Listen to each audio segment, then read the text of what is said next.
the disclosure regarding real estate agency relationship, also known as the C.A.R Form AD. I highly recommend that you read everything in detail. What I'm going to be doing is giving you a summary of the forms, but I do recommend that you read them in detail. First, we have the seller's agent. A seller's agent works exclusively for the seller.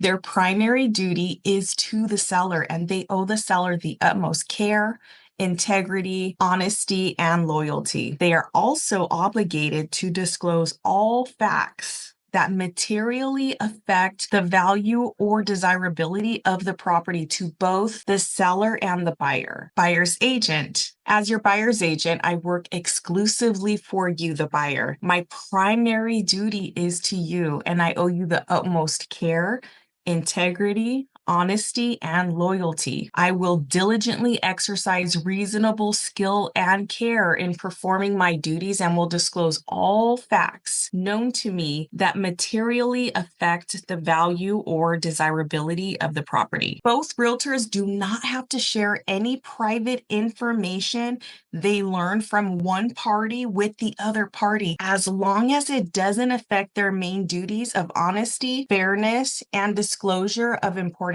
facts. Let me give you some examples. Example number one, financial information. Okay, so here's the scenario. The seller of the home tells the listing agent they are in really bad financial debt. The seller's realtor doesn't have to tell the buyer or me about the seller's debt because it's private information and it doesn't affect the property's value or desirability. Example number two, buyer's job situation. So here's the scenario on the flip side. So let's say the buyer informs their realtor that they might be getting a new job, which will result in a pay raise, and they'll know in a few weeks after they purchase the home and have moved in. In that scenario, their realtor, the buyer's agent's realtor, doesn't have to inform the seller about the buyer's potential new job because it's private information that doesn't affect the buyer's ability to purchase the property. Okay, now let's go to agent representing both the buyer and the seller. In California, realtors can legally represent both the buyer and the seller in the same transaction. This is called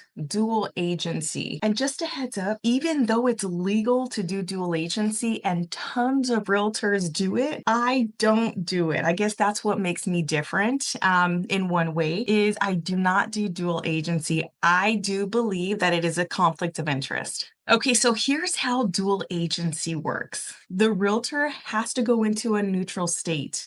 The realtor has to be fair and honest with both the buyer and the seller. The realtor has to keep certain information still confidential. For example, the realtor can't tell the buyer that the seller is willing to accept a lower price or tell the seller that the buyer can pay more. Confidential information. So the agent cannot share any private information from one party to the other. Dual agency can only happen if both the buyer and the seller agree to it in writing. Everybody has to be on the same page. Everyone has to know about it. Both parties do need to understand that the agent will have a relationship with the other side as well. Now, we talked about having the same realtor represent both sides as a dual agency, but here's another caveat to that. Dual agency can also mean two different realtors representing the buyer and the seller separately, but they're with the same brokerage. The form also outlines the responsibilities for both sellers and buyers. Regardless of the agency relationship, it is crucial that you as a buyer exercise reasonable care to protect yourself. This includes reading and understanding all agreements. For example, consulting with legal or tax professionals for advice. Both you and your realtor will acknowledge the receipt and disclosure of this form by signing and dating it. This step is crucial as it ensures all parties are aware of and understand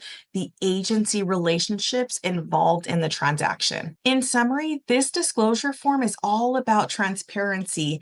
It really helps understand and break down the different ways that a realtor can represent you as a buyer. Either they're working with you exclusively or dual agency. This form does not confirm it. The purchase agreement will confirm it. This serves more of an explanation.